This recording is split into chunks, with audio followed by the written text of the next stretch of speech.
Muy buenas noches, qué gusto que nos acompañe en este su programa Índice Económico. Soy María Elena Vega y es un gusto saludar a Darío Celis.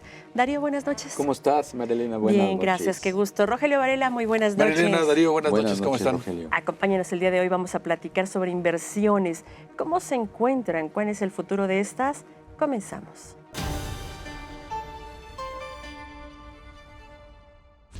La Oficina de Análisis Económico del Departamento de Comercio informó que la economía de Estados Unidos se expandió a un sorprendente ritmo anual de 3% entre abril y junio, recuperándose al menos temporalmente de una caída en el primer trimestre que reflejó las disrupciones causadas por la guerra comercial del presidente Donald Trump. Funcionarios de Estados Unidos y China concluyeron 2 jornadas de negociaciones en Estocolmo con el compromiso de intentar prorrogar la tregua arancelaria de 90 días implementadas a principios de año.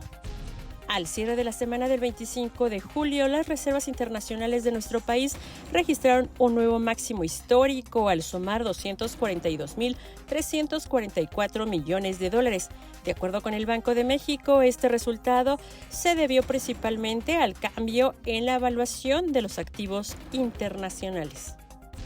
La Secretaría de Hacienda anunció que subirá el impuesto a las compras en líneas provenientes de China de plataformas comerciales como Shein y Temu, llegando al 33.5%. El nuevo impuesto, que sube desde el 19% anterior, se aplicará a mercancía importada desde China y otros países con los que México no tiene tratado comercial. En los últimos años se ha observado un crecimiento exponencial de los fondos de inversión. Vea la siguiente pieza que le preparamos.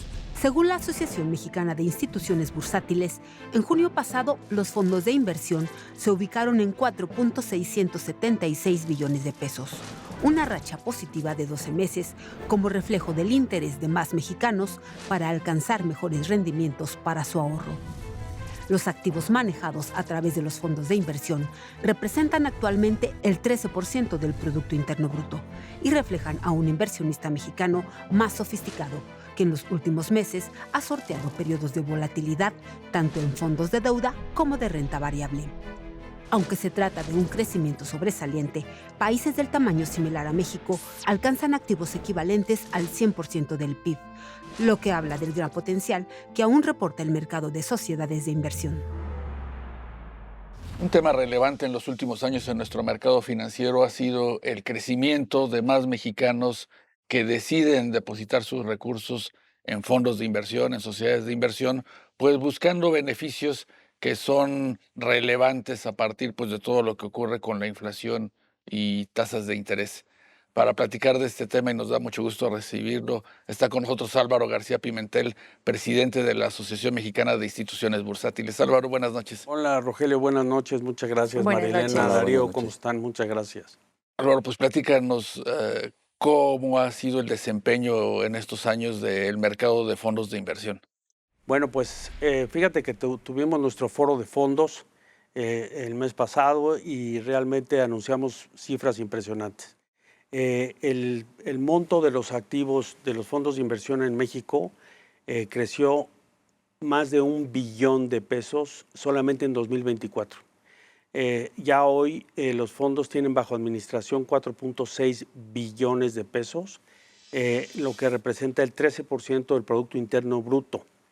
El número de clientes ha crecido de 2019 a la fecha, en 6 años, ha crecido de 2.9 a 13.5 millones de inversionistas de forma directa.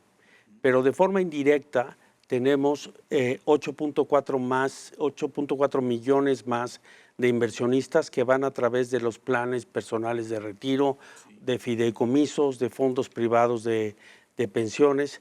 En total tenemos ya más o menos 22 millones de inversionistas en fondos de inversión en México. Esto ha sido muy relevante y se ha dado pues por diversas circunstancias. La primera, yo te diría, es por el buen manejo de los recursos, los buenos rendimientos que han dado los fondos de inversión en los últimos años.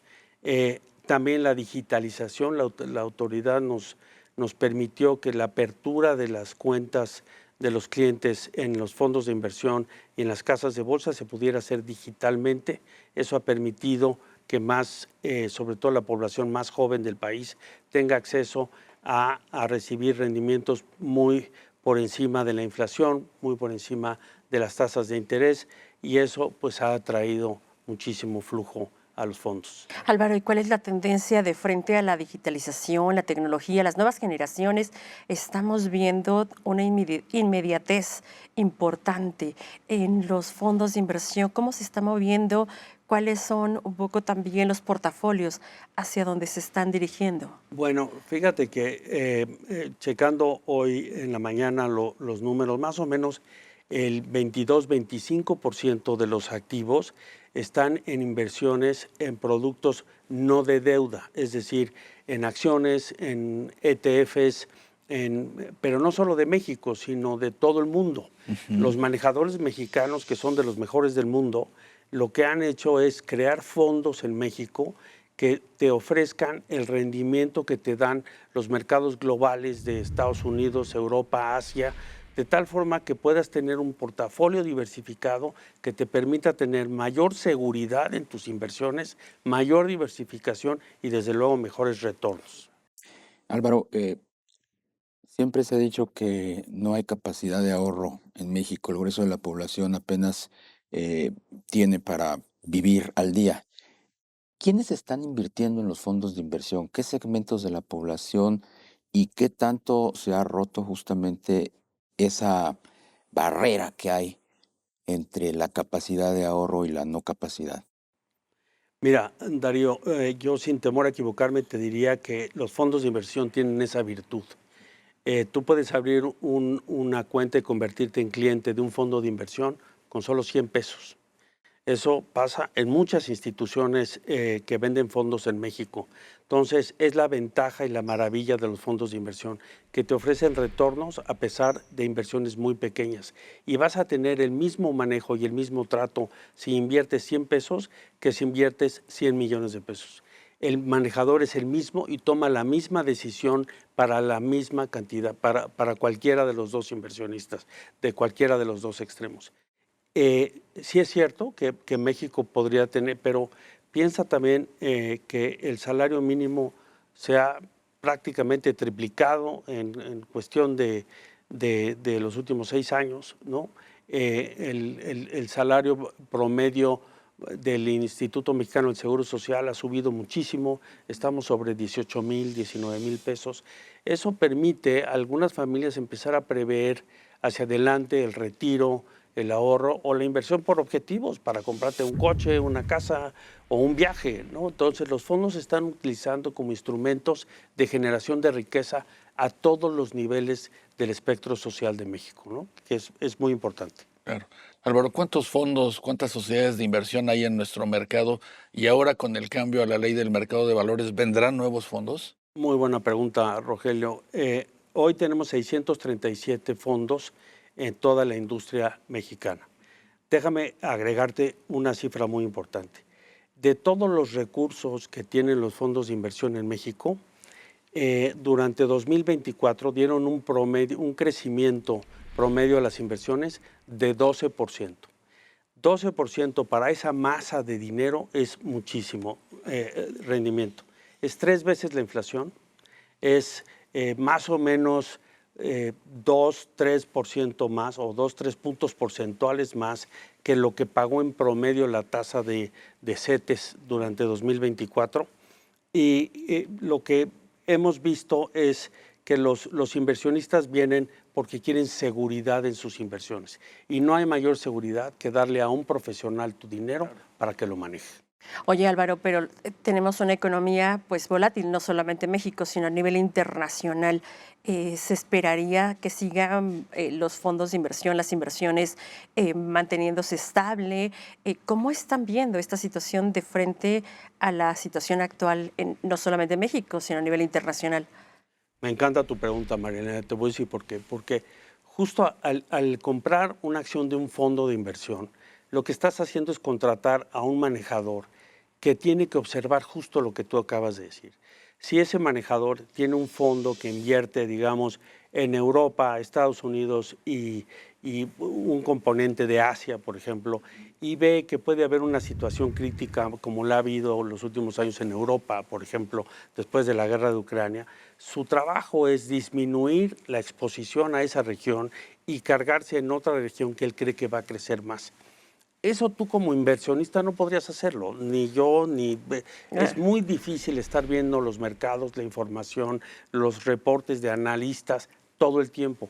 Por eso cuando tú vas con un profesional de las inversiones, él se encarga de decir qué región es la que puede crecer más y por lo general pues tienen rendimientos muy exitosos. Hay fondos dentro del escenario mexicano que pagaron 30 y 40% de rendimiento durante 2024 nada más. Okay. Claro, ofrecen mayor riesgo porque toman posiciones en productos que pues falta que tengan un mal momento. Pero de lo que me preguntabas, Rogelio, pues la regulación de 2023 permite ahora la creación de los fondos de cobertura. Estos fondos de cobertura son fondos que se constituyen de una forma mucho más rápida y la idea es que inviertan solamente para inversionistas institucionales y calificados, pero que inviertan en productos de mayor rentabilidad, pero también mayor riesgo. Y eso va a permitir que crezca el número de fondos, que crezca la exposición de los inversionistas mexicanos a productos mucho más sofisticados. Y ahorita que estás hablando justamente del entorno global, la disrupción que significó esta guerra arancelaria y las políticas de Donald Trump, ¿cómo está tomando a esta industria? Fíjate que, déjame hablar primero de la parte de Darío que tú conoces muy bien, que es la parte del mercado de México. El mercado de México, el índice que más se opera es el índice, el IPC de la Bolsa Mexicana de Valores. Ese índice llegó a operar abajo de los 50,000 puntos. Ahí la gran mayoría de los fondos que operan acciones compraron muchísimo porque las valuaciones de las empresas mexicanas son muy bajas, son muy baratas. En muchos casos, sectores iguales, empresas que venden similar contra otras latitudes como Estados Unidos y Europa, en México están a una tercera parte del valor.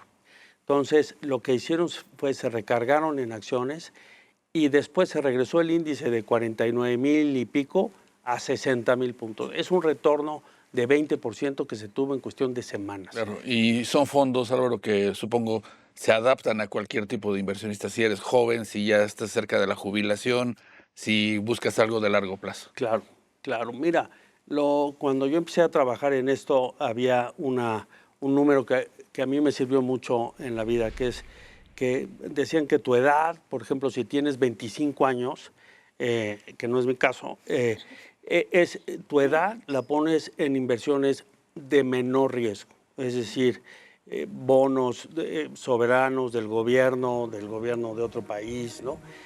Y el 75% lo pones en inversiones de riesgo porque siempre son las que en el largo plazo te reditúan mejores retornos. Claro. Pues Álvaro García Pimentel, presidente de la Asociación Mexicana de Instituciones Bursátiles, gracias por acompañarnos y ayudarnos a entender un poco cómo funciona este mercado de los fondos de inversión. Muchas gracias. Gracias por la invitación. Buenas noches. No cabe duda que para tener una inversión siempre hay que pensarlo de largo plazo para que verdaderamente haya pues estos rendimientos, estos beneficios de los que nos platicaba Álvaro, porque de la inmediatez no funciona, Darío. Y considerar siempre los choques externos, ¿no? Exacto. Tener un monitoreo, si bien, como decía Álvaro, no eres experto ni tienes el tiempo, pero sí estar atento de cómo se está moviendo tu dinero. Claro. Sí, y de ahí la importancia pues de los administradores de fondos de inversión que son profesionales, que se dedican a eso, que tienen las herramientas pues para dar seguimiento a una gran cantidad de valores y diseñar pues los portafolios que son los más adecuados para cada persona. Así es, y la volatilidad pues obviamente que no nos dé miedo o que no sea en el momento donde retiremos inversiones, sino tener tranquilidad y pasar ese bache. Darío Celis, muy buenas noches. María Elena Vega, buenas noches. Rogelio Varela, muy buenas noches. Darío, gracias. Rogelio, buenas noches. Gracias por habernos acompañado. Recuerde que el próximo miércoles tenemos una cita aquí en Índice Económico por ADN 40.